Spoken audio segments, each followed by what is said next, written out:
প্রিয় ভাই-বোনেরা, প্রত্যেকের একটা প্রশ্ন যে স্যার আমি কিভাবে ইংলিশ শিখবো, আমি কোনোভাবেই ইংলিশটা ইমপ্রুভ করতে পারছি না, আমি অ্যাক্টিভ থেকে প্যাসিভ অর্থাৎ প্যাসিভ টু অ্যাক্টিভ কোনোভাবেই করতে পারছি না। সো কিভাবে আমরা সহজে বৈজ্ঞানিক পদ্ধতিতে অ্যাক্টিভ টু প্যাসিভ শিখবো, আজকে সেটাই জানবো। দেখেন, আমরা অনেকে কিন্তু বলি যে আমাকে খেতে হয়, আমাকে যেতে হয়, আমাকে বলতে হয়, আমাকে লিখতে হয়। এরকম বাক্য আমরা কিভাবে অ্যাক্টিভ থেকে প্যাসিভে করব সেটা জানবো। সো দেখেন যে আমাকে মাছটি খেতে হয়, এই বাক্যটা হচ্ছে অ্যাক্টিভ, এবং মাছটি খেতে হয় এই বাক্যটা প্যাসিভ। কেন? কারণ দেখেন যে আমরা জানি যে বাক্যে সাবজেক্ট থাকে অর্থাৎ কাজটা কে করেছে সেটা যদি আপনার উল্লেখ থাকে সেটা হচ্ছে অ্যাক্টিভ বাক্য। এখানে সাবজেক্ট হচ্ছে আমাকে, মাছটি হচ্ছে আপনার অবজেক্ট, এবং খেতে হয় হচ্ছে ভার্ব। তাহলে মাছটি কাকে খেতে হয়? আমাকে, অর্থাৎ এখানে আমি নিজে উল্লেখ আছে, অর্থাৎ এই জন্য আপনার বাক্যটা হয়ে গেছে অ্যাক্টিভ। এখন এই বাক্যটার প্যাসিভ বাক্য হচ্ছে যে মাছটি খেতে হয়। শর্ত কি যে এই বাক্যটা প্যাসিভ কেন?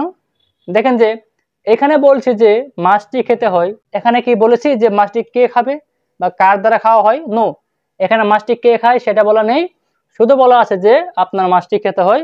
আর আমরা জানি যে বাক্যে সাবজেক্ট নেই অর্থাৎ কাজটা কে করবে সেটা উল্লেখ নেই, সেটা হচ্ছে আপনার প্যাসিভ বাক্য। তাহলে দেখেন যে আমাকে খেতে হয়, যেতে হয়, বলতে হয়, এরকম বাক্যের ক্ষেত্রে আমরা am to, is to, are to use করি। তাহলে দেখেন যে সাবজেক্ট, তাহলে আমাকে মানে কি আই, এরপরে am, is অথবা আর, তাহলে আর এর পরে সবসময় am হয়, আই am, এরপরে একটা টু, তাহলে আই এম টু, এরপরে হচ্ছে ভার্বের বি1, এখানে ভার্ব হচ্ছে কি খাওয়া, মানে ইট, তাহলে ইট। তাহলে আই এম টু ইট, আমাকে খেতে হয়, আমাকে কি খেতে হয়? অবজেক্ট হচ্ছে মাছটি, তাহলে দা ফিশ, অর্থাৎ I am to eat the fish, আমাকে মাছটি খেতে হয়। এই বাক্যটা অ্যাক্টিভ কেন? কারণ মাছটি কে খাবে? আমি, এখানে আমি হচ্ছে সাবজেক্ট। ক্লিয়ার সবাই? এরপরে দেখেন যে মাছটি খেতে হয়, তাহলে এখানে সাবজেক্ট মানে কি মাছটি, মানে কি দা ফিশ, অর্থাৎ মাছটি। এরপরে বলছে এম, ইজ, আর, যেহেতু বলছে একটা মাছ তাহলে হবে ইজ, তাহলে দা ফিশ ইজ, এরপরে একটা টু বি, সূত্র অনুসারে to plus be, the fish is to be. এরপরে বলছে আপনার ভার্বের বি3, এখানে ভার্ব হচ্ছে খাওয়া, তাহলে eat, ate, eaten, the fish is to be eaten, অর্থাৎ মাছটি খেতে হয়। এই বাক্যটা প্যাসিভ কেন? কারণ এখানে মাছটি কে খাবে সাবজেক্টটায় উল্লেখ করা নেই।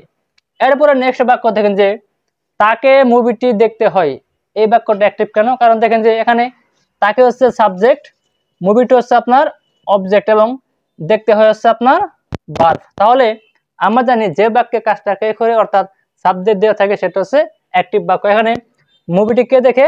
তাকে, মানে সে, অর্থাৎ সে এখানে সাবজেক্ট, তাহলে এটা আপনার অ্যাক্টিভ বাক্য। তাহলে সি মানে সে, অর্থাৎ ছেলে হলে হি, মেয়ে হলে সি, তাহলে হি, এরপরে এম, ইজ, আর, হি এর পরে সবসময় ইজ হয়, তাহলে হি ইজ, এরপরে হচ্ছে টু, তাহলে হি ইজ টু। এরপরে বলছে আপনার ভার্বের বি1, এখানে ওয়াচ মানে দেখা, ওয়াচ মানে দেখা, তাহলে হি ইজ টু ওয়াচ, অর্থাৎ তাকে দেখতে হয়, তাকে কি দেখতে হয়? মুভিটি, মুভিটি হচ্ছে এখানে অবজেক্ট, তাহলে দা মুভি, অর্থাৎ he is to watch the movie, তাকে মুভিটি দেখতে হয়। এটা অ্যাক্টিভ কেন? কারণ মুভিটি কে দেখবে? সে, সে এখানে হচ্ছে সাবজেক্ট।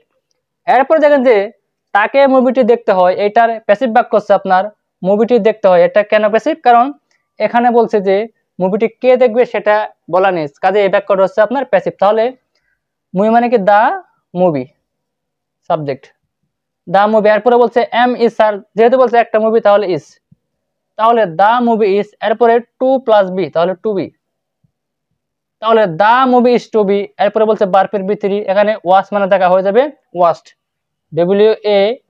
WATCHED, তাহলে the movie is to be watched, অর্থাৎ মুভিটি দেখা হয়। এটা প্যাসিভ কেন? কারণ এখানে মুভিটি কে দেখবে সেটা উল্লেখ করার নেই। এরপরে বাক্য দেখেন যে বলছে তাদেরকে ইংরেজি শিখতে হয়, এই বাক্যটা অ্যাক্টিভ কেন? কারণ দেখেন এখানে তাদেরকে হচ্ছে সাবজেক্ট, ইংরেজি হচ্ছে আপনার অবজেক্ট, এবং শিখতে হচ্ছে ভার্ব। তাহলে যে বাক্যে সাবজেক্ট থাকে সেটা হচ্ছে আপনার অ্যাক্টিভ বাক্য, তাহলে দে মানে কি তাদেরকে অথবা তারা, তাহলে দে, এরপরে এম, ইজ, আর, তাহলে দে এর পরে সবসময় আর হয়, তাহলে দে আর, এরপরে টু, তাহলে দে আর টু। এরপরে বলছে ভার্বের বি1, লার্ন মানে শেখা, তাহলে LEARN, তাহলে দে আর টু লার্ন অর্থাৎ তাদেরকে শিখতে হয়, তাদেরকে কি শিখতে হয়? অবজেক্ট। অবজেক্ট হচ্ছে এখানে ইংরেজি, তাহলে ইংলিশ। সো দেখেন যে দে আর টু লার্ন ইংলিশ অর্থাৎ তাদেরকে ইংরেজি শিখতে হয়। এই বাক্যটা অ্যাক্টিভ কেন? কারণ ইংলিশটা কে শেখে?